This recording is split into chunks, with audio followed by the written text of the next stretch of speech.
Valerie opened her wallet, counted the few crumpled bills inside, and let out a heavy sigh. Money was running dangerously low, and finding a decent job in Chicago was proving tougher than she'd ever imagined. She mentally ran through her list of essentials, trying to calm her racing heart. The freezer held a pack of chicken thighs and some frozen burgers. The pantry had rice, pasta, and a box of tea bags. For now, she could get by with just a gallon of milk and a loaf of bread from the corner store. "Mom, where are you going?" Little Tessa bounded out of her room, her big brown eyes searching Valerie's face with worry. "Don't worry, sweetie," Valerie said, forcing a smile to hide her nerves. "Mom's just heading out to look for a job, but guess what? Aunt Zoe and her son Parker are coming over soon to hang out with you." "Parker's coming?" Tessa's face lit up, her hands clapping in excitement. "Will they bring Muffin?" Muffin was Zoe's tabby cat, a fluffy bundle of affection that Tessa adored. Zoe, their neighbor, had offered to watch Tessa while Valerie went to a job interview downtown at a food distribution company. Getting to the office in Chicago meant a long commute, way more time on buses and trains than the interview itself would take. It had been over 2 months since Valerie and Tessa moved to the Windy City. Valerie kicked herself for that impulsive decision, uprooting her life with a young daughter, burning through most of her savings on rent and groceries, all banking on landing a job quickly. But Chicago's job market was brutal. Despite her 2 college degrees and relentless determination, finding a stable position felt like chasing a mirage. Back in her small hometown of Peoria, Illinois, her mom, Linda, and younger sister, Emma, depended on her as the family's rock. They weren't exactly great at managing without her. "Muffin's staying home, sweetie," Valerie said gently. "He's not big on road trips, but we'll visit Aunt Zoe's place soon, and you can cuddle him all you want." "I want a cat too," Tessa pouted, crossing her arms. Valerie shook her head with a soft chuckle. Tessa always got like this when pets came up. Back in Peoria, at Grandma Linda's house, they'd left behind Shadow, their sleek black cat, and a yappy little dog named Peanut. Tessa played with them whenever they visited, and now she missed them terribly. "Honey, we're renting this apartment," Valerie explained. "The landlord doesn't allow pets." "Not even a goldfish?" Tessa asked, her eyebrows shooting up in surprise. Not even a goldfish. Right now, pets were the least of Valerie's worries. Her mind was laser-focused on one thing: finding a job. The last of her savings was dwindling, and every day brought a fresh wave of anxiety. At least she'd paid 6 months' rent up front, but that had nearly wiped her out. The doorbell buzzed, snapping Valerie out of her thoughts. Zoe and her 5-year-old son, Parker, stood at the threshold. Zoe, as usual, carried a Tupperware of homemade chocolate chip cookies and a slice of her mum's famous lemon pound cake. Like Valerie, Zoe was a single mum, but she lived with her parents in a cramped apartment nearby.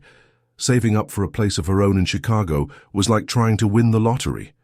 "You ready for this?" Zoe asked, eyeing Valerie in the hallway. Valerie took a deep breath and nodded. She loved their new neighborhood in Logan Square. Small but cozy apartment, friendly bodegas, and tree-lined streets buzzing with life.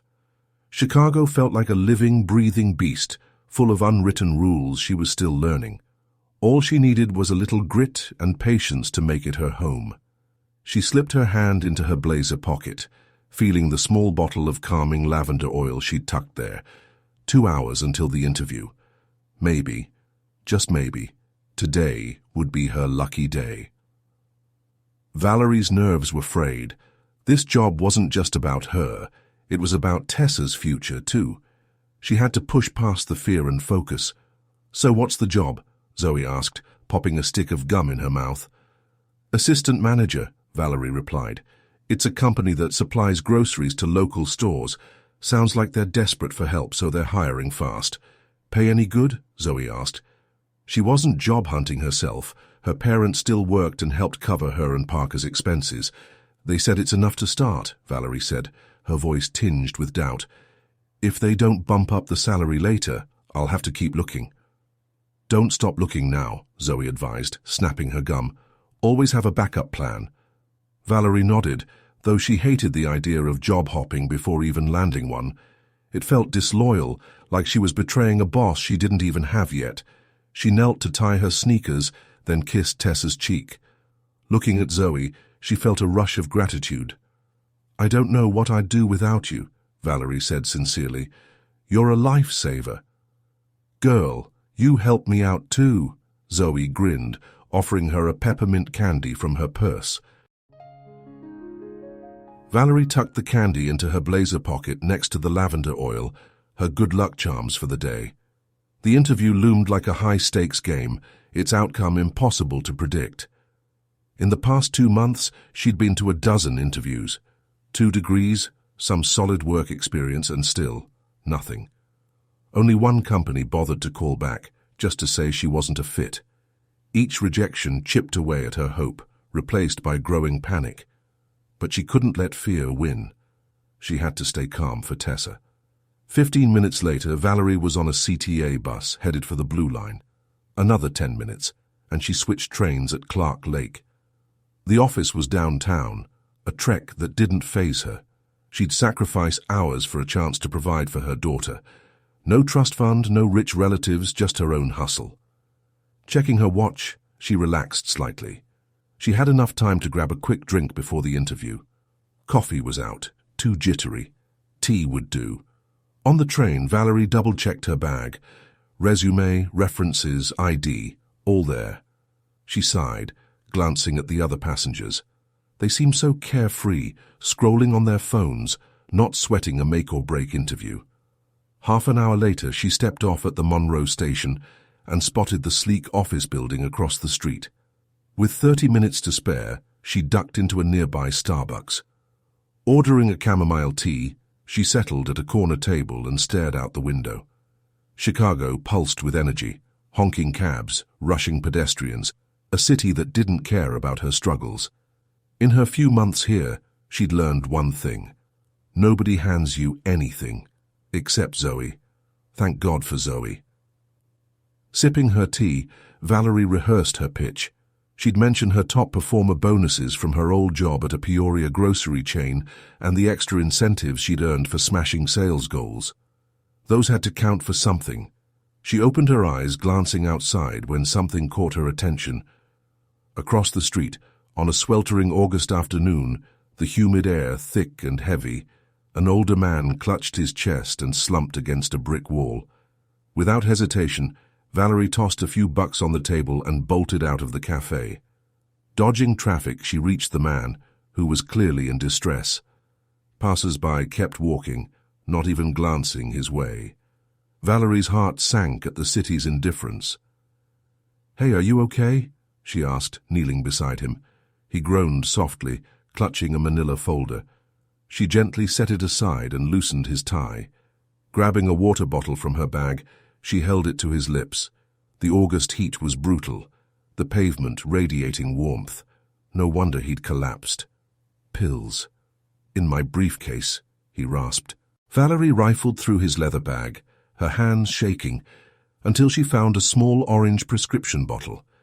She fumbled with the cap, handed him 2 pills, but they slipped from his trembling fingers onto the sidewalk. "Hold on," she said, grabbing 2 more. Carefully, she placed them under his tongue, holding his jaw steady. She couldn't believe nobody stopped to help. A man was fighting for his life, and the world just kept moving. "Should I call 911?" she asked, holding up her phone. He shook his head, eyes closed. Valerie's stomach knotted. What if he died right here? But slowly, his breathing steadied, and color returned to his face. When he could move, she helped him to a nearby bus stop bench. He pulled out a handkerchief, wiped his brow, and slipped another pill under his tongue. "Feeling better?" she asked. "Much," he said, managing a weak smile. "I'm Stephen." He extended a hand, his grip surprisingly firm for someone who'd just collapsed. "Valerie," she replied, shaking his hand. "Glad I could help." Glancing at her watch, her heart sank. She'd missed her interview. "You missed something because of me, didn't you?" Stephen asked, noticing her frown. "It's fine," she said, forcing a smile. "Helping you was more important." "You saved my life," he said earnestly. "I owe you. Can I call my driver? He can take you wherever you need to go." No thanks, she said. I'll manage. She exhaled, relieved he was okay. Work would come. What happened out there? She asked, sitting beside him. Was that a heart attack? Something like that, Stephen said, his eyes distant. It's the anniversary of my son's passing. Hits me hard every year. I'm so sorry, Valerie said, her voice soft. She struggled to find words for such grief. Do you have grandkids to lean on? Not really, he said curtly, then softened. I'm 74. I know any day could be my last. I'm at peace with it. Valerie shivered, unsure how to respond. They sat in silence until Stephen called his driver. As his car pulled away, Valerie dialed the company she'd missed. Sorry, we're swamped, a woman's voice snapped. The boss is dealing with a crisis. Can we reschedule for the day after tomorrow? Valerie nearly laughed with relief.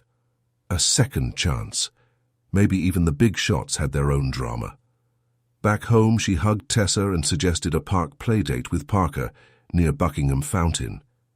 Zoe was thrilled. Perfect, Zoe clapped. I can finally get my nails done. Parker's been sick, so I've been stuck. You're the best. Valerie sat on a park bench, watching Tessa chase Parker near the fountain sprays. She replayed her encounter with Stephen, a mix of pride and awe washing over her. She'd saved a life today. That meant something. But her biggest victory was leaving Vince, Tessa's father. It was the hardest choice she'd ever made. Tessa was born when Valerie was just 22, juggling college, a part-time job, and caring for her sick dad, while supporting her mom and sister. Life was tough but manageable, until Vince came along. They met at a Peoria farmer's market. Someone bumped Valerie and her bag of eggs hit the ground, yolks splattering.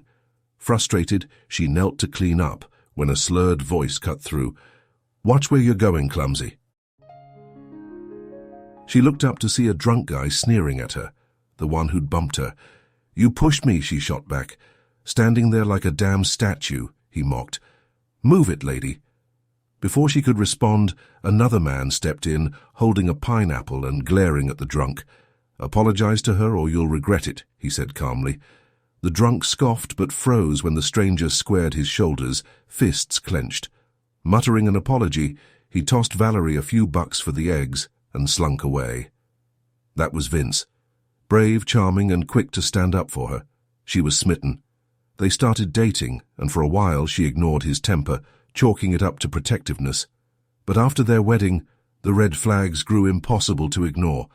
One night, as she dressed for a friend's birthday, Vince blocked the door. Where do you think you're going? He demanded. To Sarah's party, she said, confused. Not in that dress, he snapped. You look inappropriate. Valerie glanced at her reflection. Her red sundress was cute, not provocative. But Vince wouldn't budge. You're married now, he said. No more parties. His words stung. Vince partied whenever he wanted, but her freedom, gone. Even when she was pregnant with Tessa, he'd stay out late, leaving her alone. After Tessa's birth, his control tightened. Valerie took freelance copy editing gigs during maternity leave, polishing reports for local businesses to make ends meet. But Vince dismissed her efforts, insisting he was the family's sole provider. Her sacrifices, helping her parents, caring for Tessa, meant nothing to him. When her dad, Victor, got sick, Valerie spent every spare moment with him. He was her confidant, her hero. Vince resented it, accusing her of neglecting him. His outbursts grew scarier, and she feared he'd turn violent, especially around Tessa. Her mom, Linda, urged her to stay. He's her father, Valerie. You chose him. Make it work. But Valerie's patience ran dry. Vince's jealousy, restrictions, and constant criticism suffocated her. When she mentioned divorce, he exploded, refusing to let her go. The fights escalated, and she knew staying was dangerous. Her parents sided with Vince, worried she couldn't raise Tessa alone. But Victor, in his final days, gave her strength. Listen to your heart, he told her. If Vince isn't right for you, leave. Don't waste your life on regrets. Those words became her mantra. Against her mum's protests, Valerie filed for divorce, packed up, and moved to Chicago with Tessa chasing a fresh start. Now love felt like a distant dream. Vince's betrayal had scarred her. As she tucked Tessa into bed that night, her daughter's voice broke the silence. "Mum, are you going to work in a big office?" "I hope so, sweetie," Valerie said, brushing Tessa's hair. "Today's interview got postponed, but I'll try again soon."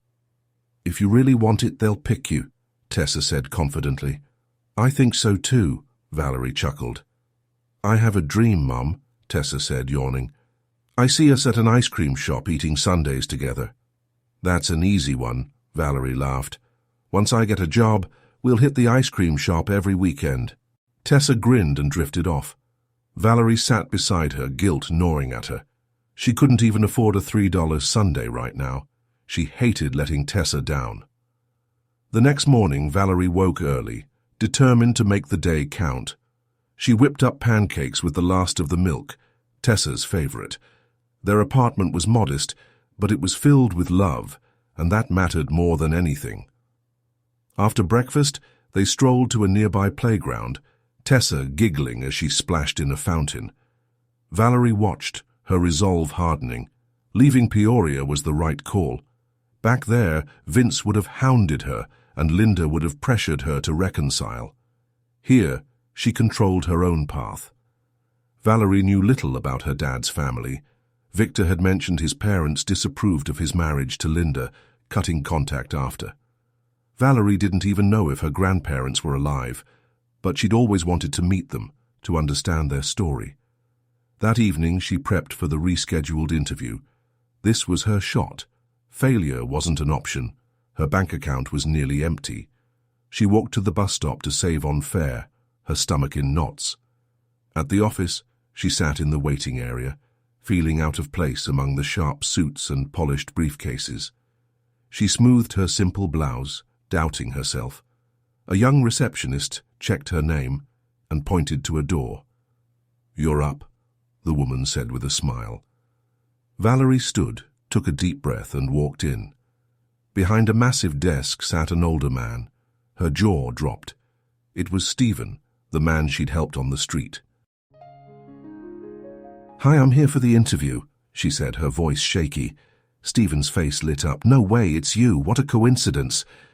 "Yeah, it's me," she laughed, relaxing. "How are you feeling?" "Much better, especially seeing you," he said warmly. "Good to hear," she said, her nerves easing. "So about the job. You're here for the assistant manager role?" Stephen asked, incredulous.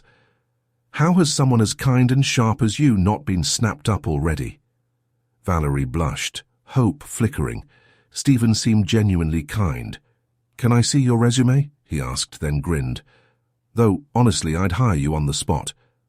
Her heart soared. She pictured celebrating with Tessa over ice cream. But as Stephen skimmed her resume, his expression changed. He paled, gripping the desk. "Everything okay?" she asked, concerned. "You lived on Maple Street in Peoria?" he asked quietly. "Yeah, why?" she replied, confused. Stephen poured a glass of water, drank it in one gulp and took a deep breath. "Valerie, are you... my granddaughter?" "What?" She stared, dumbfounded. "Victor. He was my son. Your father. I'm your grandfather," he said, his voice breaking. Valerie froze, processing his words. He pulled an old photo from his briefcase, a young boy, identical to a picture of her dad she kept at home. "This is unreal," she whispered, tears welling. "You're my grandpa." Stephen nodded, eyes misty. "I never thought we'd meet like this." She jumped up and hugged him, emotions overwhelming her. "I always wanted to find you. Dad said before he passed that I should meet you." Stephen's voice cracked. "I'm so sorry I wasn't there, Valerie. Pride kept me away. I never reconciled with your dad before he died." "Why'd you stop talking?" she asked, needing answers. He sighed, pain etching his face. "My wife, Catherine, and I wanted Victor to pursue a big career, maybe in academia. But he chose love, your mom. We thought it was a mistake. We fought, And Catherine never forgave him. Her anger, it consumed her. She's gone now. Valerie squeezed his hand, feeling his regret. What matters is, we found each other. You're right, he said, smiling through tears, and I'm not letting you go. Oh, and you've got a great-granddaughter, Tessa, she said, beaming. I need to meet her, Stephen said, excited. How about now? Let's grab Tessa and spend the day together. Ice cream, the works. Valerie laughed. Deal. But, the job? You're hired, he said firmly, but forget assistant manager. I'll create a role that suits your talents. We're family now. Valerie could hardly believe it. A random act of kindness had changed everything. As they say, what goes around comes around. Stephen called his driver, and soon they were at Valerie's apartment. Tessa squealed when she saw them, and the three headed to Lincoln Park Zoo. Tessa rode the carousel while Stephen spoiled her with cotton candy, promising toys and trips to the aquarium. I'm not letting my granddaughter live in a rental, Stephen said as they watched Tessa play. Move into my house in Evanston. It's too big for me alone, and one day it'll be yours. Grandpa, don't talk like that, Valerie said softly. You've got years ahead, and I love calling you Grandpa. He chuckled, eyes glistening. When you say that, I feel 20 years younger. I was a fool to lose touch with your dad. I missed so much. Valerie shared her story, Vince's control, her escape to Chicago, the struggles. Stephen listened, then said, You did the right thing.